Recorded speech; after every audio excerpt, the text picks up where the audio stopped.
იყო ერთი მეფე, მოსამართლე, მოწყალე და ურიცხვის სიმდიდრის პატრონი. დაბერდა, კარგი შვილი ჰყავდა და მეფობა მას გადაულოცა. უთხრა: შვილო, ჩემ მაგივრად იმეფე, ოღონდ ვიდრე ცოცხალი ვიქნები, ჩემს სალაროს ხელს ნუახლებ და როცა მოუკვდები, ჩემი სულის საცხოვნებლად ღატაკებს დაურიგე. მოусმინა შვილმა და ისეთი სამართლიანობა და სიკეთე გამოიჩინა, მამა ყველას დაავიწყა.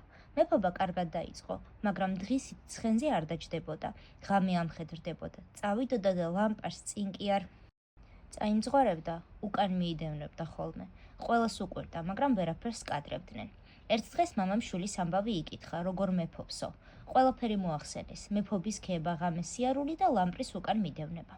დაუძახა მამამ და უთხრა: შვილო, შენი დიდი ქება მესმის და თუ ღამე სიარული გიყვარს, არ სჯობია ლამპარი წინ წაიმძღვარო?